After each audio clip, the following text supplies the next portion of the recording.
Narinig mo na ba ang mga salitang nung kapanahonan ko o kapanahonan namin, hindi kami ganyan? Swerte talaga ang mga kabataan ngayon. Naisip mo na ba kung bakit madalas na sinasabi ito ng nanay o tatay mo? Ano kaya ang mga pinaghuhugutan nila? Madalas na natin naririnig sa mga panahon ngayon na ibang-iba na daw ang mga pag-uugali ng mga kabataan, lalong higit bilang isang anak.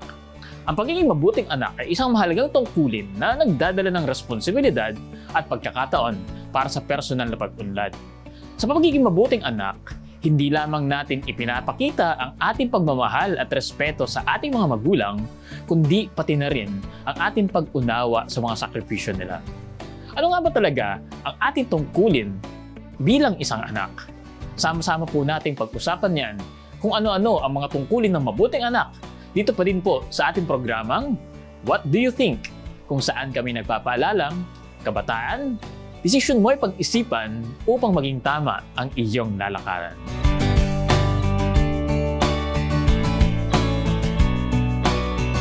Sa mga oras po na ito, muli nating makakasama si Jazel at si Enan para talakayin ang ating topic ngayong umagang ito. Pero para mas lalo natin sila makilala, panoorin po natin ang video nito.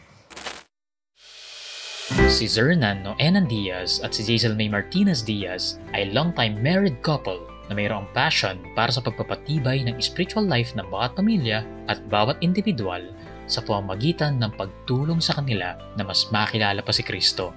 Si Enan ay isang accountant by profession at musician by passion. Nag-training din siya bilang isang chaplain sa Adventist Medical Center Manila na nagkakaloob ng pastoral care sa mga pasyente nito sa pamamagitan ng therapeutic communication. Sa ngayon, siya ay naglilingkod sa loob ng 9 na taon bilang parte ng internal audit ng General Conference Auditing Service ng Seventh-day Adventist Church. Sa labas ng kanyang propesyon, siya rin ay isang singer at choir director. Si Jazel naman ay isang graduate ng Bachelor of Arts in Theology noong 2012. Siya rin ay naglingkod bilang chaplain sa Adventist Medical Center Manila kung saan sila nagkakilala ni Enan. Nakumpleto din niya ang kanyang Master of Arts in Religion noong 2020 sa Adventist International Institute of Advanced Studies. Siya ay kasalukuyang nagtuturo sa College of Theology ng Adventist University of the Philippines. Bukod dito, si Jazel ay isa ring tele-evangelist at host sa iba pang programa ng Hope Channel, kabilang ang Alam Mo Ba at Adventist Heritage. Sa ngayon, they have 3 daughters na sina Rafa, Mo and Denden na kung saan kanilang sinasanay upang maging mga tagapaglingkod ni Jesus. Kasama sila, sama-sama tayong matuto sa kung paano makakapagtaguyod ng isang masayang pamilya. Yan, so masaya po kami na makasama uli kayo, Jazel and Enan, sa ating programa ngayon. Meron po ba kayong gustong sabihin sa ating mga live viewers? Good day sa ating mga viewers and listeners. Masaya kaming nandito kami uli. Thank you sa lahat na sumubaybay mula pa ng mga nauna nating episode hanggang ngayon. At kung first time ninyo dito, welcome.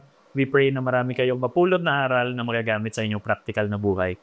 And yes po, we wish that you have a blessed day today and sana marami po kayong matutunan at ma-enjoy nyo din naman ang ating pong programa. Yan, so salamat ulit, Jazel and Enan. Naisin po namin batiin ang lahat po ng mga nakatutok sa ating pong Facebook pages sa Hope Channel North Philippines, ganoon din sa North Philippine Union Conference, syempre ganoon din sa AWR Manila, at sa lahat ng mga naka-cross-post sa ating mga missions and conferences. Pati na din po sa mga kasama po natin na nanonood po ngayon sa YouTube, Hope Channel North Philippines.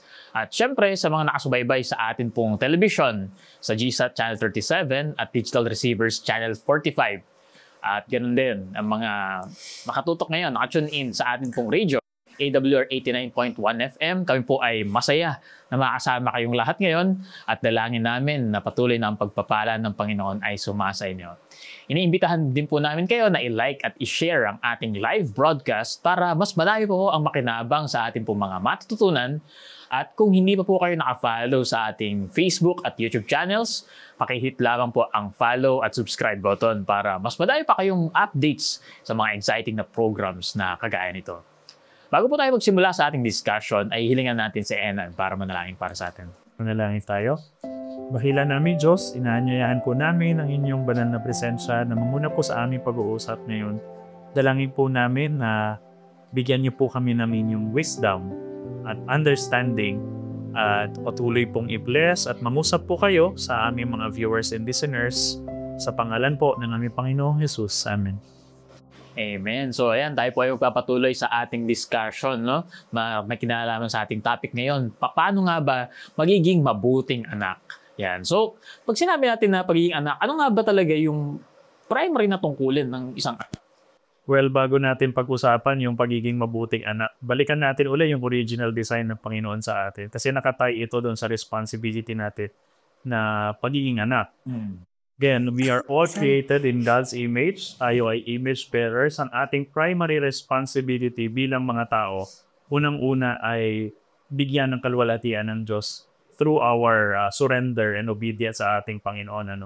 At nakapaloob doon, dahil tayo, gusto natin i-honor ang Panginoon at sundan siya. Nakapaloob doon yung pagsunod natin sa utos niya rin naman, na sundin ng ating mga magulang at i-honor sila. Sabi sa 5th commandment ng 10 commandments, honor your father and your mother, that your days may be long upon the land which the Lord thy God giveth thee. So yung honor is a word na medyo malawak ang kanyang meaning. Hindi lang siya simply obedience, hindi lang siya simply na pagtalima sa sinasabi ng ating magulang, kundi magbigay ng karangalan sa Tagalog. Bigyan natin ng karangalan ng ating magulang sa lahat ng ating ginagawa. And it extends beyond dun sa childhood na pagiging anak. Kami kahit adults na, pareho pa rin kami may mga magulang. So, we try our best not to do anything na ikakawala ng kanilang karangalan. So, if I do anything na unethical or immoral, it reflects din pa rin sa aking parents. So, we do our best to honor them and by doing our best in everything we do, na wala kami gagawin na ikakawala ng kanilang dangal. At gagawin namin yung best namin na pagpursigilin yung aming mga karera sa buhay, yung aming pagpapalaki din ng sarili naming anak para mabigyan ng karangalan din yung aming pamilya. At nakapailalim ito dun sa pagsunod sa Panginoon. Dahil yung ating ultimate responsibility ay sa Panginoon, so nakapailalim yung pagsunod sa magulang dito. And eventually sa New Testament, mas flesh out ito ni Paul. Sinabi niya, children, obey your parents in the Lord. So nandun na yung obedience, mas in-spell out na. But then again, nandun yung context na ang ating obedience sa ating mga magulang ay dapat in the Lord. Nakapaloob din sa kalooban ng Panginoon. Kasi hindi rin pwede natin, kumbaga dapat parallel siya, dapat congruent yung pagsunod sa Panginoon. Yung pagsunod natin sa magulang dapat hindi nagko-cause ng disobedience naman sa Panginoon. Should be parallel na naka-align siya. Na hindi siya conflicting sa isa't isa. Totoo talaga yun, na kapag may ginawang mabuti yung mga bata o yung anak, tatanungin, sino bang mga magulang nito? Ganun din naman pag may ginawang masama. Sino bang mga magulang nito? Kaya whenever we do, bad things, we dishonor our parents. So importante na in every decisions, in every actions that we make, you always see to it na, una nag-glorify ang Panginoon. At the same time, hindi nadudungisan yung dangal nga, yung honor ng ating mga magulang. And tama yun sa Ephesians 6 verse 1 na ang unang tungkulin talaga natin is to obey our parents, And napakarami, if you would look into the book of Proverbs, paulit-ulit, imagine si King Solomon, one of the wisest man ever lived, paulit-ulit na sasabihin niya na we should not forget the instructions of our father and the law of our mothers. Paulit-ulit. It seems like na kung talagang matalino ka, kung talagang madunong ka na bata, alam mo na you should have followed your parents. Alam mo na you should have listened to your parents. And yun yung isa sa tungkulin talaga natin. Again, ang assumption doon na yung mga magulang din na nakikitungo sa kanilang mga anak are parents that are also trying their best to obey the Lord, pailalim sa Panginoon. Kasi kung mga magulang ay nakapailalim doon sa kalooban ng Panginoon, sinusubukan nila na gawin ang kanilang best na tuparin yung kalooban ng Panginoon para sa kanilang sarili, para sa kanilang pamilya, kasama ng kanilang anak. Nandun yung understanding, yung responsibility, yung godliness. Na yung godliness na yon na dinedemonstrate ng mga magulang mas madali ngayon nasusunod yung kanilang mga kapag ang mga magulang ay nakapailalim sa pako. So, nandun yung ultimate responsibility sa mga magulang na gabayan yung kanilang mga anak para mas madali din yung pagsunod ng mga anak na sila ay honor. Actually, yung order din nung sa counsel ni Paul, nauna yung counsel ni Paul sa mga magulang na do not provoke your children into anger. Huwag tayong gagawa ng anything na kumbaga ikakagalit o ikakasama ng loob ng ating mga anak. Dapat ang mga magulang hindi abusive. Dapat ang mga magulang ay mapagmahal at nakakalinga din sa kanilang mga anak. Kasi yung example na susundin, yung example ng Panginoon, dapat sinusunod ng mga magulang. At eventually, mas magiging madali din yung pagsunod ng mga anak. So lahat tayo, may pinanggalingan tayong mga magulang. Whether it's our biological parents or our adoptive parents or family members na sa atin ay nagpalaki, we owe our lives somehow sa ating mga magulang na ito. So, marapat lamang na through God's grace tayo ay matuto din na i-honor sila, sundin ang kanilang kalooban, especially if they're doing it with the intention na sundin din naman ang Panginoon. And that is our responsibility to God Himself. Amen, amen. So, ang ganda nun, no, yung sinabi natin na yung honor na salita pagdating sa Bible ay hindi yun basta pagsunod lang. Kundi ibig sabihin, kahit wala tayo sa piling ng ating mga magulang, kino-consider pa rin natin to give them a good name. Di ba? Actually, yun yung pinang translation, give a good reputation. Di ba? So, at actually, mayroon akong nabasa, isa to sa ginagamit na proof para sabihin na reliable ang Bible. Totoo ang sinasabi ng Bible. Kasi kahit saang culture mo kapumunta, palagi na kapag merong ginawang mabuti o masama ang isang bata, palaging bumabalik, sino bang magulang nito? Kaya sabihin, ay maganda ang pagpapala sa batang ito. Kahit anong culture, akala ko dati sa Pilipinas lang yun. Pero dahil sa social media at syempre sa mga researches, makikita natin kapag magbabasa tayo ng iba't ibang cultures, palaging nakakonekta ang action ng isang tao sa kung paano siya pinalaki ng kanyang mga magulang. Parang kahit minsan wala na kinalaman yung magulang, laging bumabalik pa rin sa magulang. Kasi nakikita natin na ito yung sinasabi ng Bible. Talagang totoo ang sinasabi ng Bible. Ganito ang disenyo ng Diyos para mapaunlad ang sibilisasyon, mapaunlad ang society natin. Katulad ng pinag-aralan natin last time, no? So, napakaganda na maunawaan natin na ang pag-honor sa ating mga magulang ay diyan sa pagsunod lang, kundi pagbibigay ng good reputation sa kanila.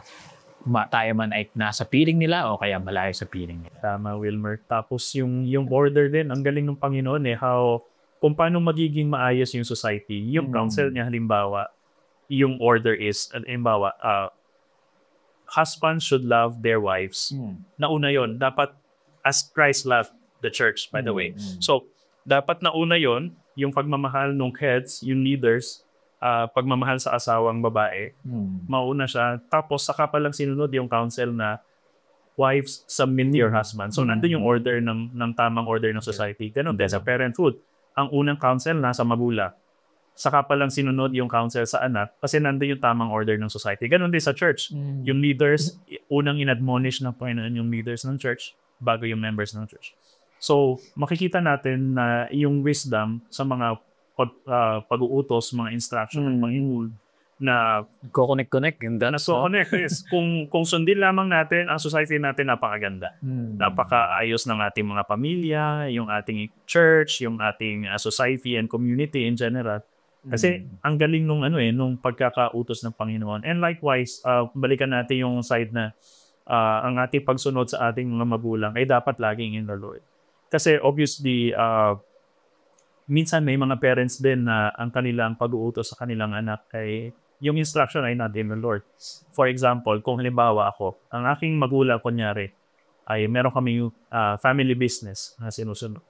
Tapos utusan niya ako bilang successor ng aming negosyo to do things na unethical para masustain yung aming negosyo or ang aming yung kanyang pangalan ay umangat pero unethical, immoral yung mga certain na gawain. Again, babalik yung primary responsibility sa akin if ako ay anak na kung mali yung inuutos sa akin ng aking magulang, ang ultimate accountability ko ay sa Panginoon pa rin at hindi sa aking magulang. So in those cases, I am allowed to disobey yung aking parents if it conflicts with the instructions of the Lord. Nakakatuwa, Wilmer. I want to share this kasi sobrang bigat pala, hindi naman sa mabigat, basta yung responsibility natin bilang mga anak, concerned talaga si God about it. Sabi dito sa Deuteronomy 21 verses 20 to 21. And they shall say to the elders of this city, this son of ours is stubborn and rebellious.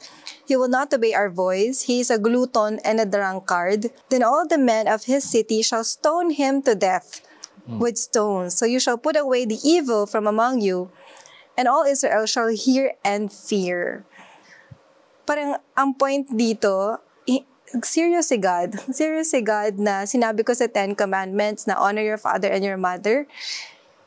And so, if hindi mo yun ginawa, may mga karampatang consequences din. Kaya talaga yun yung command with a promise na you're gonna live long, diba? If you honor your parents. Kaya dito, nung nakita nila na yung anak is sobrang rebellious, sobrang stubborn, hindi talaga sumusunod, to the point na naging glutton and a drunkard, stone them to death. Parang ganun. Stone them to death noong time na yun. Although sa panahon natin ngayon, it's not happening, diba? Pero nakita natin yung seriousness ni God in obeying His commands with regard to treating our parents. Kasi ang implications niya din spiritually, if the parents are under the Lord, surrendered to the Lord, tapos yung children ay dapat surrendered sa magulang. If hindi sila surrendered, yung mga anak ay hindi marunong sumunod sa mga magulang ng mga Diyos, eventually, magiging disobedient din sila sa Panginoon sa kanilang relationship, which is the ultimate goal. So, yung proseso ng Panginoon kung paano niya, una, dapat ang magulang sumusunod sa Panginoon. At ang mga bata, especially maliliit pa lang, makikita mo talaga mag-a-assert sila ng kanilang kagustuhan, ng kanilang dominance. They are trying to find their place in the world. So, it's important na matutunan nila unti-unti doon sa capacity na kaya ng kanilang isip at that age, na matuto silang sumunod sa amin. Pagtiwalaan ang kanilang magulang that they know what's best. Hindi lang basta pagsunod So, kami din as magulang, we should earn their trust. Makita nila na lagi kami concerned para sa kanila, kaya namin sila pinasusunod. At doon sa obedience na yon, bilang mga anak, nakikita nila na, mas okay pala ang buhay kapag sumusunod sa mga magulang ko. Mas peaceful, hindi ako guilty sa mga kasalanan, mas nabubuhay ako harmoniously with everyone. And eventually, matututunan nila through that obedience na sumunod din sa Panginoon. And that's what God wants for all of us, na matuto tayo na maging anak na nagbibigay ng honor sa ating mahal na Diyos dahil sa ating perfect parent. Parang ang galing lang no, na ang Diyos na pag-ibig ay hindi tayo idinisenyo na tayo lang, sarili lang. Sabi nga ay no man is an island. So, ang bawat actions pala natin, bawat mga decisions natin, whether ikaw ay parent o kaya ikaw naman ay anak, ay talagang magkakadugtong-dugtong, di ba? I mean, kapag ako ay pinili ko, halimbawa kayo sa magulang, piliin ko na hindi maging masunurin sa Panginoon, yung magiging anak ko, ganun din ang mangyayari, di ba? Na, halimbawa, susundin ako ng anak ko para labagin ang kalooban ng Diyos. In the long run, lalabagin na rin ako ng anak ko kasi wala silang kinatatakutan ng Diyos. Di ba? So, at yung susunod na henerasyon ay magiging ganun unless may mag-stop nung generational curse na sinatabi natin. Pero at the same time, yung blessing kapag pipiliin ng isang magulang na sumunod sa Diyos o kaya pipiliin ng isang anak na ang Diyos ang unahin, ay dugtong-dugtong, no? Na magiging masaya, maunlad yung lipunan, yung iglesia, yung society natin, no? Kaya ang galing ng pagka-design ng Diyos, pero nakita natin na merong sense ng pagtitiwala ang Diyos sa atin. Di ba? Na hindi, ito ang gusto ko, no? Bilang Diyos, ako makapangyarihan sa lahat, ito ang gusto kong gawin. Kundi merong sense ng trust sa bawat isa sa atin na kailangan natin gawin at magbubungay ng maganda. So, kung sa atin namang mga anak, hanggang saan yung maaaring pwede natin maging tulong, kasi sinasabi natin, honor. At sinabi rin natin yung honor ay hindi lang basta pagiging obedient. Ano ba yung mga practical na ways para mapakita natin yung honor na yon sa ating mga magulang? So, sa akin, Wilmer, no, ang aking pagkakaintindi, tayong lahat, even if gumawa na tayo ng sarili nating pamilya, yung pagiging anak natin hindi humihinto. So yung honor na patuloy nating binibigay in many ways, iba-iba. Going back then, nung sa societies na agricultural pa, sabihin natin, ang mga anak merong expectation sa kanila na tumulong sa kanilang magulang, especially sa paghanap buhay. I recall yung kwento ng aking ama na nung siya ay bata pa, kapag walang klase, tutulong sa bukid para mag-farm. So nandun yung expectation na pagtulong. Well, in the past, diniscuss din natin yung responsibility ng parents. Ideally, napufulfill din yun. Pero as children, patuloy pwede nating ituloy yung ginawa ding kabutihan sa atin ng ating mga magulang. Pag tayo naman yung nasa capacity na, halimbawa, tayo ay naghahanap buhay na, alam natin na ang ating parents eventually, yung kanilang economic capacity ay nag-i-increase as they age. So, nandun yung kagustuhan din, out of love, hindi out of responsibility lang, out of utang na loob lang, hindi lang yun, it's beyond that kasi na-establish yung relationship. So yung kagustuhan na sila ay matulungan kapag sila ay hindi na ganun kalakas ang kanilang earning capacity or kapag sila ay may karamdaman na, because yung pagmamahal na pinakita nila sa atin ay buhay na buhay pa rin naman, and there's this desire for us then internally na maibalik din naman somehow yung pagkalinga na kanila pinakita, yung pag-aaruga at pagtulong. So even yung the way we raise our kids should be honorable sa aming mga magulang din. So we try to do our best to make them proud through how we do our child rearing as well. Saka Wilmer, when we became parents ourselves, parang mas nakita namin na ay, ganito pala yung mga pinagdadaanan ng mga magulang namin noon as they are raising us. Yung tipong lahat ng gustong gawin ng parents ay para dun sa mga anak na. So, we have realized talaga yung sacrifices ng parents namin in the past. And for us na kami na yung may bagong pamilya ngayon, and yes, hindi natatapos yung pagiging anak namin. So, ganun na lang din yung appreciation that we want to give to our parents na may mga edad na sa panahon ngayon.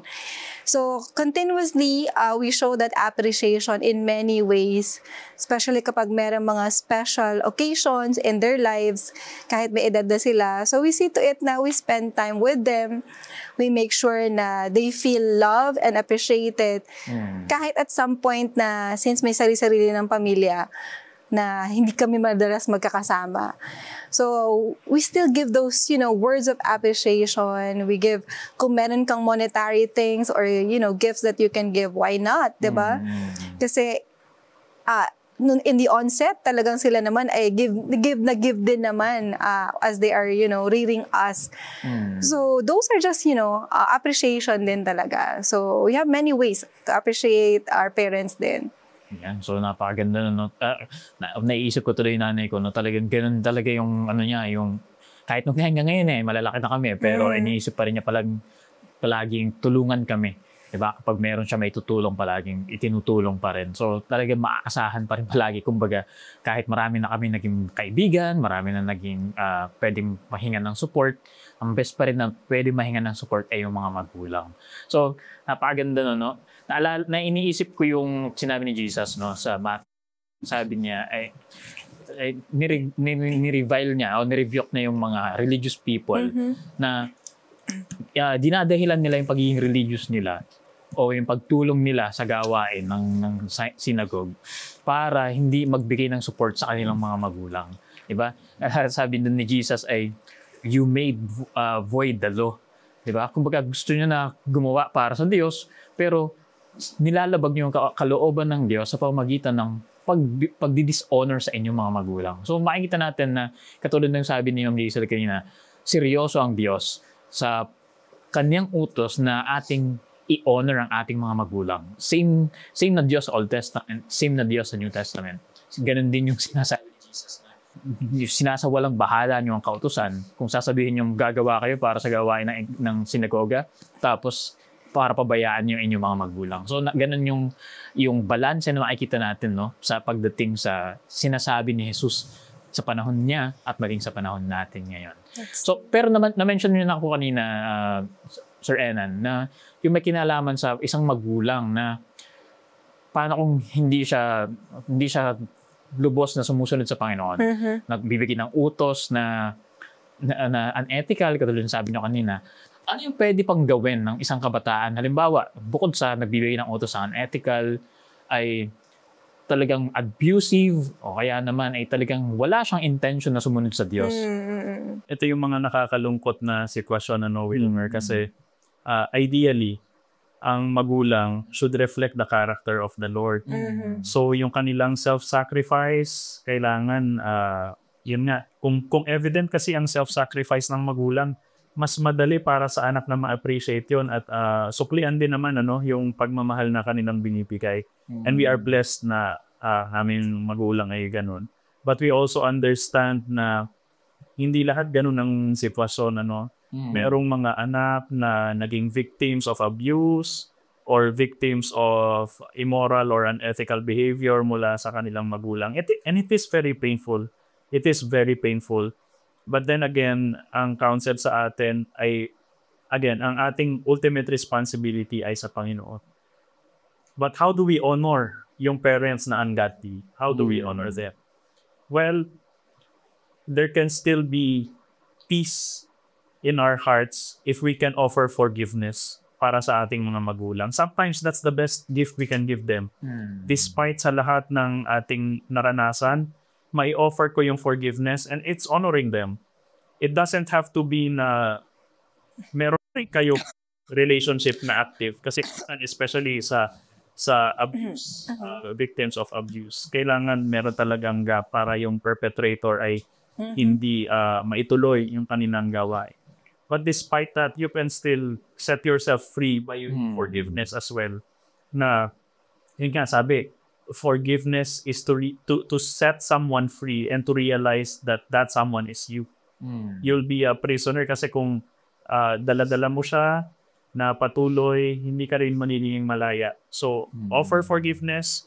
Yung relationship might not be restored immediately, but when you offer forgiveness, sinusunod mo rin naman yung kalooban ng Panginoon. Kung kailangan dumistansya and find healing, find it. By God's grace, tutulungan ka ng Panginoon.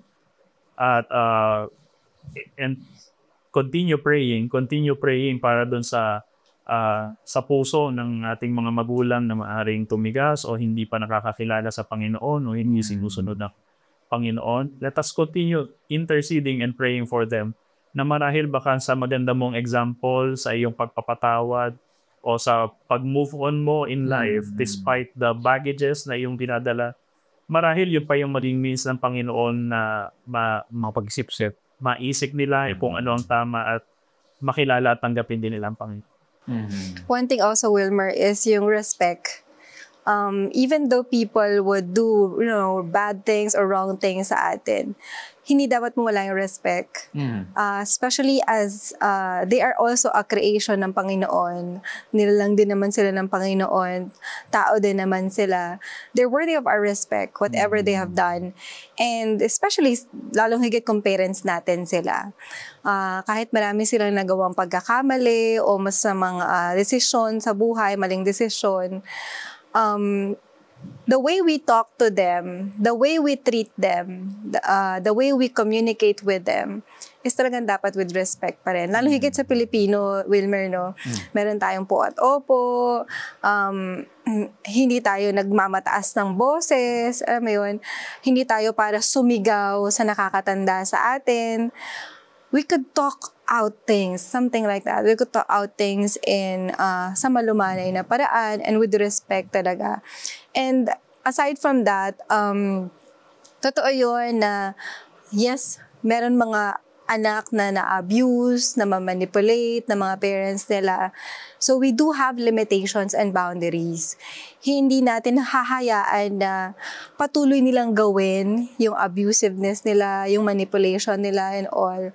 Kasi pag hinayaan natin patuloy nilang ginagawa yun sa atin, parang tinotolerate natin yung pagiging abusiveness nila, yung pagiging manipulation nila.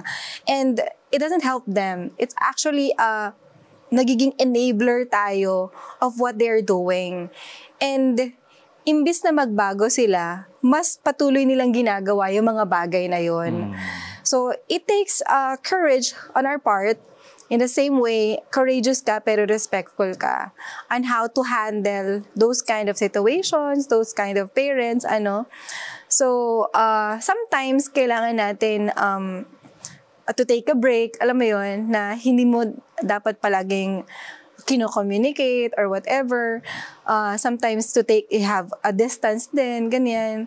Kasi baka mamaya hindi na rin siya safe para sa'yo. At the same time, yun nga, na-enabler mo siya o na-tolerate mo siya.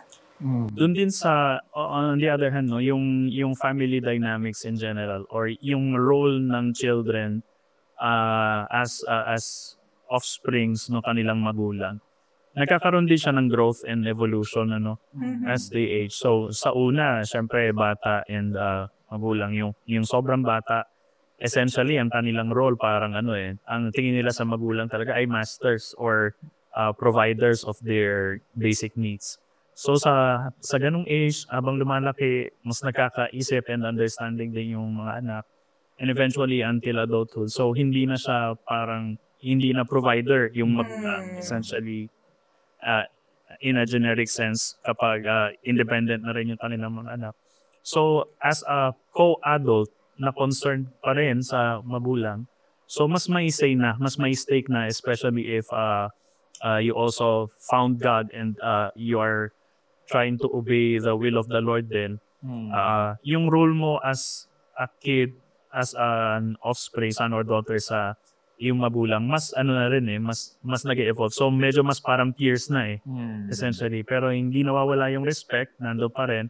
Pero yung mga mas kayang i-discuss sa family, yung mga issues na kailangan i-resolve, mas involved na yung anak na yun. So, medyo mas nandun na yung freedom to express, articulate. Kami, we continue having family discussions. Yung mga issues hindi na uubos, even into adulthood. So, nandun yung dynamics na pwede nang mag-initiate din na, okay, tawagin ang family, including ang magulang, meron tayong mga issue na kailangan nating harapin. And it's a form of respect din na you should be someone they can count on as well. Hindi lang to support them financially or anything, but to help them solve family issues. Yung reality ng family issues na maaaring kinakaharap pa into adulthood. So, ang discussions na pwede nating pag-usapan? Kung halimbawa may conflict din ang parents mo, even if they're old age, pwede kang mamagitan. You can be an intercessor as well. Kapag nandun ka na sa edad na yon na nakikita mo may mga ganitong problema. Tingin ko mariresolve ito kung ganito ang gagawin natin. You can step up dun din sa mga instances na yon para matulungan din naman na yung family ay mas ma-resolve mga issues. So, habang sinasabi niyo yung tungkol sa forgiveness at saka sa respect sa kabila ng pagiging abusive o kaya naman ay sabihin na natin na disobedient ng isang magulang sa kalooban ng Diyos, yung pag-deal sa mga ganong klaseng sitwasyon, parang kailangan talaga, naisip ko yung si Kristo kinakailangan mo talaga ng Christ-like character para makipag-deal sa ganong klaseng mga tao, lalo na kung magulang mo, di ba? Yung forgiveness, di ba, sinasabi natin, forgive and forget. Minsan naiisip natin na parang ini-open natin yung sarili natin for abuse pag ginawa niya yun sa atin, tapos papatawarin natin na parang wala nangyari, tapos uulitin na naman niya. Makikita natin na pag sinabi palang forgive and forget, hindi palaging ibig sabihin ay okay na ulit ang lahat, na parang, okay ang lahat pero hindi kagaya ng dati na pwede pala na mag-set ka ng space, di ba? Pwede pala mag-set ka ng boundary. Pwede pala na mag-set ka ng kumbaga magkait ka ng konting ang tawag dito, nung dating pribilehiyo na meron siya, makakait ng konti para ma-realize niya kung ano yung mga dapat na baguhin sa kanya. At ganoon din yung ginagawa ng Panginoon sa atin, di ba? Meron mga blessings na para sana sa atin. Pero dahil sa nagpapasaway tayo, inilalayo yung blessing na yon dahil hindi tayo handa sa ganong klaseng blessing. Pero hindi ibig sabihin na hindi niya tayo pinapatawad. Diba? At ganoon din yung sinabi kanina ni Ma'am Jaisel, no, na nagpapakita ng respect. Diba? Ang Panginoon, hindi nababago yung pagpapakita ng value sa atin. Ganun pa rin yung worth natin sa harap ng Panginoon kahit pa tayo nagkakamali at nagkakasala. At ganun pa rin yung ipapakita natin na respect at worth sa ating mga magulang kahit pa mag-iiba man ng trato natin in a sense na dahil magbibigay tayo ng space. Pero hindi ibig sabihin na hindi na natin sila irerespeto o kaya bababa na ang tingin natin sa kanila. So, ang ganda nung sinabi ninyo, no, na nawa ay marami tayong natutunan dito sa unang part ng ating pinag-uusapan. Sobrang interesting nito para sa ating mga anak at ganoon din sa ating mga magulang. Nawa tayo ay nagkaroon ng mga karagdagan ng mga kaalaman habang tayo nakikipag-deal sa actual natin na pamumuhay. So kung meron po kayong mga additional comments o kaya mga katanungan, feel free to type in your comments sa ating comment section or di kaya ay contact po ninyo ang mga numbers na makikita po ninyo sa ilalim ng inyong mga screens. Bago po tayo magpatuloy sa ating discussion ay makakarinig po muna tayo ng isang awitin.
Salamat po sa magandang mensahe ng awitin na ating napakinggan. Tayo po ay magpapatuloy sa ating discussion. Ito pa rin, about pa rin sa paano maging mabuting anak. So, iniimbitahan po namin kayo muli na i-share ang ating live broadcast sa mga oras na ito.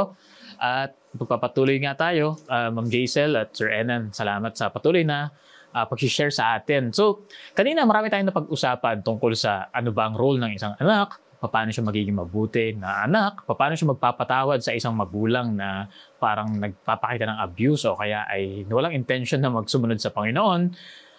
Sa panahon naman natin ngayon, sa mga kabataan na maraming mga challenges, no, para sabihin na gusto ko na maging mabuting anak, pero ang daming challenges all around. Kasama na nga, napag-usapan natin yung paano kung mali ang treatment ng magulang. Pero bukod doon, paano kung challenge yung technology, challenge ng pag-aaral, ng time, challenge ng mga friends. Paano kung mapapanatili na maging mabuti na anak at makakip sa tungkulin ko bilang anak sa maraming challenges na kinakaharap ngayon ng isang kabataan? Ang bawat sitwasyon ay unique, Wilmer. Meron tayong mga principles kanina na inilahad, na magandang sundan. Again, it will all boil down individually sa ating relasyon sa Panginoon, kung ano tayo. Una, depende sa kapangyarihan ng Panginoon para gawin din naman yung mga responsibilities na ito. Para dun sa mga extra, more challenging ang kanilang situation sa kanilang magulang, it's okay to ask help. Pwede po tayo humingi ng tulong sa ating churches, sa ating iglesia, if we have pastors, or counselors, or family counselors, family chaplains na pwedeng tumulong. It's okay to consult and ask questions para po mas ma-address yung mga specific issues nila. But then again, by God's grace, kayang-kaya natin po ito. Kakayanin po natin yung mga challenges. Yung mga unique challenges marahil ay it may really vary from case to case. Pero hilingan po natin ang tulong ng Panginoon, at despite the limitations ng ating imperfect parents, we can always depend on God as our perfect Father in heaven. Wilmer, when I was elementary, parang andali-dali maging mabuting anak. Kasi lalo higit na elementary kami, wala naman masyadong cellphone, wala masyadong gadgets and internet and all. Ang pinaka-worst case scenario na nga sa amin noon pag nagbabad kami sa television. Something like that. Pero the rest of how to be a good kid, how to be a good anak, noon time ng elementary kami, it's very easy. Tapos yung high school na, by the way, I studied in a high school na naka-dorm. Kumbaga malayo talaga sa mga magulang, sa mga kapatid. And noong mga time na yon, I'm away from them, gusto ko pa rin maging mabuting anak sa kanila. And for me to be a good kid or a good daughter for them, kailangan kong alalahanin lahat ng mga tinuro sa akin, like yung mga principles ng pagiging malinis, kasi nagsasarili na ako ng pinagtutuluyan, so sa paglalaba and all, sa pag-iingat ng mga gamit, and yung huwag magnanakaw. Maraming ganong temptation kasi pag nasa dorm ka, alam mo yun, minsan you covet something, pero since alam mo yung inuutos sa'yo ng Panginoon at ng mga magulang mo na wag mong gagawin itong mga bagay na to, so it helps yung mga, alam mo yun, inaalala mong mga utos nila sa'yo for you to actually be a good daughter. And then nung nag-college na, Wilmer, mas maraming temptasyon. Yung mga kaibigan, yung mga companies na aayain ka sa iba't ibang klase ng bisyo o ng mga gawain. To be honest, pag nalaman ng mga magulang mo na nagiinom ka, naninigarilyo ka, o nagdodroga ka, or may ginawa kang, premarital sex, magagalit yung magulang mo eh. And ikaw na, dahil college ka na, ay hindi mo na nakakasama yung magulang mo everyday, ganyan. Ang laking challenge. So, tama talaga yung sabi ni Ena na it boils down dun sa relationship mo sa Panginoon. So, aside from trying to obey your parents, yung mga advices nila, you also want to make it right with God in everything, na talagang susundin mo yung Panginoon sa lahat. And with that, as you follow God, nasusunod mo din yung mga nais din naman ng mga magulang mo. So, one thing is to actually ask help from the Lord to overcome the temptations, kasi napakarami talagang temptasyon. Then finally, nung nag-work na ako, isa sa mga naging pledge ko, na kapag sumweldo na ako, ay kahit paano bibigay ako sa mga magulang ko. And yung unang sweldo ko, Wilmer, is 7,000. Nakatira pa ako sa Maynila. Iyak talaga ako. Sabi ko, Lord, paano ako mabubuhay nito? Paano ako mabubuhay sa Maynila? Nang ganito lang yung sweldo ko. And paano ko mai-fulfill yung somehow parang promise or vow ko siya sa parents ko na kahit pa paano magbigay sa kanila. Kung pwede nga lang ibigay yung buong sweldo, kaya lang paano ako mabubuhay. Pero I tried it with all my might na kahit 1,000 per month, binigyan ko yung father ko or yung parents ko, ganyan. And ang sarap sa pakiramdam na, ay grabe, after all na pinag-aaral nila ako, sinustentuhan nila ako while I'm studying, ang sarap ng pakiramdam na nakaka-give back ako sa aking mga magulang. And hindi man natin masabi na, oh, that makes you a good daughter. Pero at least alam mo in your heart na you have showed love and appreciation sa lahat ng mga sacrifices nila. So yung genuine love, sa puso ng mga anak, it counts also. It counts big time para maging mabuting anak sa ating mga magulang. So patuloy lang din natin i-cultivate yon, yung real and genuine love natin sa ating mga magulang. Yun. So, makikita natin, no, na para pala maging talagang totoo, diba? Genuine, katulad yung sabi ni Ma'am Jason, no? Yung pagpapakita natin ng pag-ibig sa ating mga magulang at saka yung pagsunod natin sa kanila ay makukultivate yung genuineness na yon at yung sincerity na yon kapag malalim yung ating pakikipagrelasyon sa Panginoon. Mm-hmm. Kasi totoo nga naman, no? Kung ang Diyos na pag-ibig at sa Kanya natin mauunawaan kung ano talaga ang kahulugan ng pag-ibig, di ba? Ay doon lang natin marireflect talaga yung pag-ibig na yun sa ating mga magulang, hindi lang sa ating mga magulang, kundi sa lahat ng ating nakakasalumuhan natin. So, mag-uugat pa rin palagi na simulan natin na makipagrelasyon sa Panginoon, palalimin yung relasyon na yon sa pamagitan ng mga bagay na napag-usapan natin ng mga nakaraan, patuloy na pag-aaral ng kanyang mga salita, pakikipag-usap sa panalangin, pagsama sa mga gawain na pag-share ng pag-ibig ni Kristo sa iba. Ang lahat ng yon ay hindi yun yung everything, pero yung lahat ng yun ay makakatulong, di ba? Para mas lalo tayo na mag-mature sa ating pakikipagrelasyon sa Panginoon, by extension, mag-mature sa ating pakikipag-deal at interact sa ating mga magulang. Napakaganda nung insight na yun. Salamat po sa patuloy na pag-share. Sa mga oras na ito, ay papakinggan naman natin kung ano ang mga iniisip ng ating mga kabataan tungkol sa ating topic ngayon. Ano ba ang role ng isang mabuting anak pagdating sa kani-kanilang mga tahanan? So, kabataan, what do you think?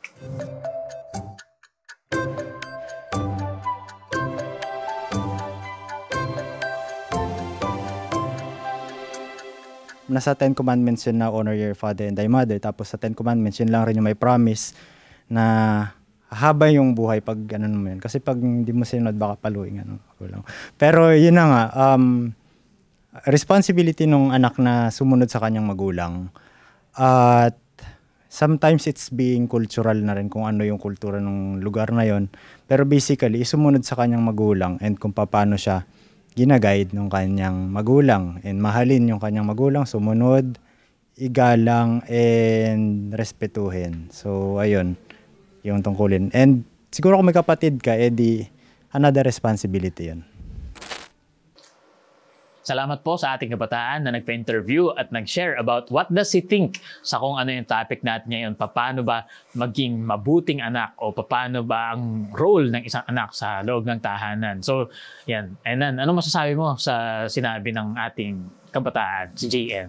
Nakakatawa, yung narinig natin kay JN, nandun yung pag-honor, pagsunod sa magulang. Pwede natin siyang i-flesh out, especially sa mga kabataan natin na nakikinig ngayon. Yung roles kasi natin as children or as mga anak, nag-evolve din siya . So we can start small kung hindi man natin siya masyadong naunawaan. And it starts by being a responsible person. Kung ano man yung iyong role sa tahanan. Halimbawa, magtupi ka ng iyong hinigaan, mga basic pagsunod sa chores, paggawa ng chores na responsibilities na pinagkakatiwala sa inyo ng inyong mga magulang. Sunod doon yung pag-aaral, dapat maging responsible sa pag-aaral. Nandun din yung maging responsible morally sa sarili mong puso. Huwag kang gagawa ng mga desisyon na makakapahamak din naman sa'yo. Hindi lang makakapagbigay makakapag-alis ng karangalan ng iyong magulang, kundi ikaw din ang masasaktan. So, mag-iingat sa mga ganun choice. At habang tumatagal, habang ginagawa mo yung maliliit na responsibilities na yon as a person and as a child, makikita mo eventually, tumataas pala yung capacity ko sa paggawa ng tamang mga bagay para sa aking mga magulang, maging thoughtful habang tumatagal, especially habang may edad ang mga magulang, kung anong kayang itulong, minsan hindi man monetarily ito. Depende sa ating capacity, pero kung anong maitulong natin sa ating mga magulang sa tahanan, pag-ayos, pagkukumpuni ng kung ano man, paglilinis, mga simpleng mga bagay. Sometimes it doesn't have to be big. Pero na gumagaan ang buhay ng ating mga magulang, mas naiibsan yung challenges na kanila ding nararanasan. So, start small and eventually grow into it, at makikita natin na mas masarap pala ang buhay at mas maganda yung ating samahan sa ating mga magulang. I also appreciate, Wilmer, na marami pa rin palang kabataan na alam nila yung responsibilidad nila. Alam nila yung expectations sa kanila ng mga magulang nila. I believe yung mga kabataan natin ngayon, kahit maraming mga disobedience or yung mga pagiging pasaway nila or yung mga challenges, deep in their hearts, they know what they should do. They know how or ano talaga yung mga dapat nilang gawin to actually ma-please at masunod yung mga magulang nila. So, I appreciate yung effort ng mga kabataan natin, and I salute their genuine love for their parents. Minsan mahirap man i-express, pero may mga paraan on how they could actually show their love for their parents. And by God's grace, guided by wisdom from the Lord, they can do it. They can make it. So may alam ko may extra time pa tayo, no? May follow-up na question lang ako na medyo hindi natin natal kanina. Nabanggit nyo, Sir Enan, yung may kinalaman sa household chores, di ba? Paano natin masasabi yun sa panahon natin ngayon? Halimbawa, yung iba nakakaangat, meron silang mga katulong, o kaya naman yung iba magsasabi na, kaya nga ako nag-aaral mabuti para hindi na yung gagawin ko, mag-hire ako ng katulong paglaki ko eh. Kaya nga ako nag-aaral paano kumita ng pera. Parang sa panahon natin ngayon, merong ilang mga kabataan na iniisip nila na pagiging mababa yung paggawa ng mga chores na yon. Pero sinabi niyo kanina na nakakatulong yun sa pag-build ng pagiging responsible. Paano natin mababalanse yun? O ano masasabi natin sa ganong klaseng mindset? Mabuti yung pag-aaral, hindi masama ang pag-aaral, hindi siya mali. At the same time, there is life outside what the school can give you. At yung real life ay kailangan nagpe-prepare din tayo para doon. So as early as being child, whatever your age is, there are age-appropriate chores and responsibilities you can do sa tahanan. And now, even if may mga kasama kayo sa bahay, why not learn? Kasi mabuti yung ginagamit natin ng ating mga kamay. Natututo tayo sa maraming bagay. Hindi siya kawalan na matutunan yung mga ganong bagay kasi it will give you life skills. Yung ultimately ang goal natin maging independent, At kasama yun sa pagiging isang independent, mabuhay independently. Yung kaya mong i-fend ang sarili mo, yan nga, minsan may mga technological na advantages din. Halimbawa, ayoko maglaba, papanondry ako. Pwede naman. Pero it's good to learn the basics, para kahit saan ka dalhin ng buhay, kung saan ka tawagan ng Panginoon, ready ka na gawin din yung mga responsibilities na pagkatiwala sa'yo. Wilmer, when we were kids, 7 kami magkakapatid. Mahirap talaga mag-alaga ng 7 anak. So my parents are actually having helpers, kaya lang nung dumating yung time na 1 year, wala kaming helper, hindi rin kami nag-aral. Kasi we're supposed to go to Canada, all of us, pero na-deny kami. And we didn't go to school that year. And a year na yon, we learned how to cook, we learned paano maglaba, kung paano magwalis, kung paano magsampay, magtiklop. Lahat ng household chores, natutunan namin within that year. And akala namin nakakaawa kami. Akala namin malungkot yung senaryo na nangyari na yon sa buhay namin. Pero to be honest, Wilmer, ang laking tulong ng 1 taon na yon that we spend doing all the chores doon sa time na naging high school na kami, naging college na kami, na wala sa tabi namin yung mga magulang namin. Nung kami nalaang yung nagsasariling buhay, marunong kami magluto, marunong kami maglaba, marunong kami mag-inis ng gamit namin. Hindi namin kailangan ng mga magulang na pupunta sa amin na napakalayo para lang maglikpit at talagang para magtiklop o para kunin yung mga labahin namin at paglaba kami. Hindi ganun. So, naging malaking blessing sa amin. Kahit bata pa lang kami, natutunan namin yung mga bagay na yon. Sometimes, yung mga kabataan natin ngayon, iniisip nila na, pahirap lang to sa buhay. Ay, hindi naman to kailangan sa buhay namin. Pero actually, may realize nila pag malalaki na sila, thank God, natutunan namin to mga bagay na to. Kasi kahit saan kami dalhin, we can survive. Kahit saan kami dalhin, pwede. And especially sa mga panahon ngayon, maraming gusto mag-travel. Alam mo yun, from one place to another. Pero kung hindi mo alam yung mga basic chores na yun, to be honest, nakakahiya. Una sa lahat, nakakahiya. And secondly, parang at loss ka na hindi mo alam yung mga bagay na yun, which is very basic. So kahit ngayon, sa aming mga anak, as little as they are, 4-year-old, 6-year-old, 8-year-old, marunong sila magugas ng pinggan, kaya nilang paliguan yung sarili nila, and we teach them those things, magwalis, magpunas, ganyan. Kasi actually, they need that. And doon din natututo yung pagiging masipag, pagiging diligent, pagiging patient, yung mga karakter na gusto nating ituro doon sa mga bata, natututunan din with those chores na ginagawa nila. And we don't look down sa mga people na gumagawa nun. We always salute and appreciate what they're doing. Yun nga, sabi nga, responsibility builds character. So, huwag nating titingnan siya as something lowly. Kundi it helps you be more useful.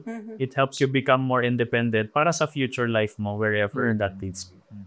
Yan. So, may naalala ako na book na nabasa ko na ang tao raw naka-design para sa growth.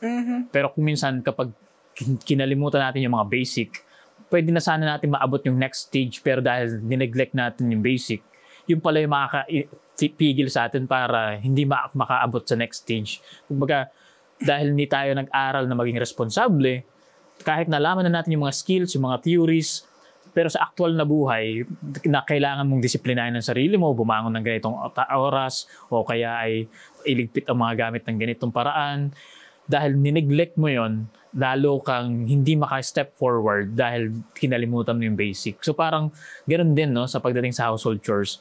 Ang bawat isa sa atin ay may pagkakataon na matuto paano maging responsable sa maliit na bagay para maging responsable din tayo sa malalaki pang spheres ng buhay na kakaharapin. Naalala ko tuloy, Wilmer, si Adam. When God created Adam, hindi siya yung wala lang ginawa. Okay na, utusan niya yung giraffe, utusan niya yung elephant. Hindi naman ganun eh. Actually, may role and may work and may physical labor din na kailangan gawin si Adam. Pinagtend ng garden. Diba? Nung kinreate siya ng Panginoon. Yan. So yan, napakaganda at napakamakabuluhan ng ating napag-usapan ngayon. Tunay na ang pagiging isang mabuting anak ay isang tungkulin natin sa ating mga magulang na tagubilin rin sa atin ng ating Panginoon.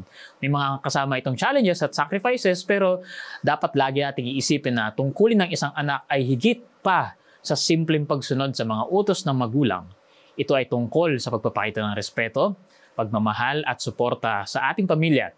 At bilang mga anak, isa tayo sa mga nakakatulong upang magkaroon tayo ng kasiyahan at maayos na tahanan. Bago po tayo magtapos, tayo po ay sumandaling manalangin. Mr. Renan. Nagpapasalamat po kami, Panginoon, sa discussion na aming ginawa na yon. At dalangin namin, Panginoon, na para po sa lahat ng aming tagapakinig, whether sila ay magulang, whether sila ay mga anak na lumalaki pa lamang, dalangin namin, Panginoon, na tulungan niyo kaming tuparin po ang inyong kalooban para sa amin.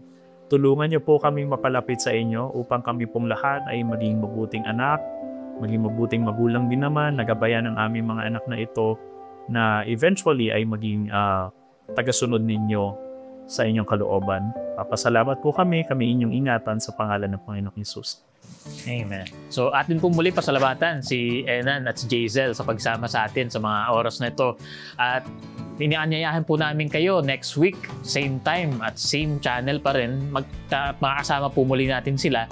Dito pa rin po sa What Do You Think? Kung saan kami nagpapaalala, kabataan, desisyon mo'y pag-isipan upang maging tama ang iyong lalakaran.